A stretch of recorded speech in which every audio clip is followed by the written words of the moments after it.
টেক্সাসের Houston NRG stadium প্রস্তুত এক মহানাটকের জন্য। শনিবার রাত 11টার ম্যাচ ঘিরে তাই চরম উত্তেজনা। একদিকে উজ্জীবিত এক দল, অন্যদিকে প্রবল চাপে থাকা এক পরাশক্তি। দুই দলের লক্ষ্য একটাই, জয়। তবে সমীকরণটা দুই শিবিরের জন্য একদম ভিন্ন।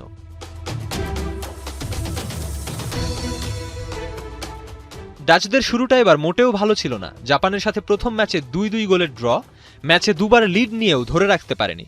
রোনাল্ড কোম্যানের রক্ষণভাগ বেশি ভুগিয়েছে। 1 পয়েন্ট নিয়ে তারা এখনও গ্রুপের 3-এ। আজকের ম্যাচে পয়েন্ট হারালে বিপদ বাড়বে আরও। তাই জয় ছাড়া অন্য কিছুই ভাবছে না নেদারল্যান্ডস।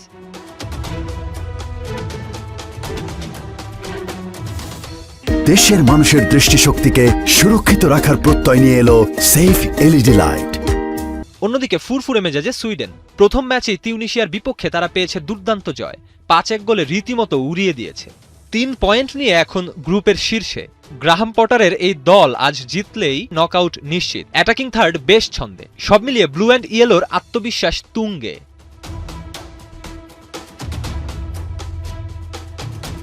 দুই দলের লড়াইয়ের ইতিহাস বেশ পুরনো, সেই 1908 সালে প্রথম দেখা।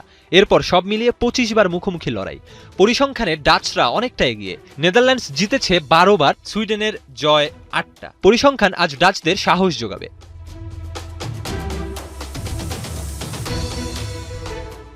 বিশ্বকাপে দু দলের দ্বিতীয় দেখা মাত্র। প্রথমটা ছিল সেই 1974-এ। ম্যাচটি ছিল গোলশূন্য ড্র। তবে সেই ম্যাচ আজও ইতিহাস হয়ে আছে অন্য এক কারণে। ডাচ কিংবদন্তি ইয়োহান ক্রুইফ সেদিন জন্ম দিয়েছিল এক জাদুর। ফুটবল বিশ্ব দেখেছিল আইকনিক ক্রুইফ টার্ন। আজ কি হিউস্টনে নতুন কোনো ইতিহাস লেখা হবে?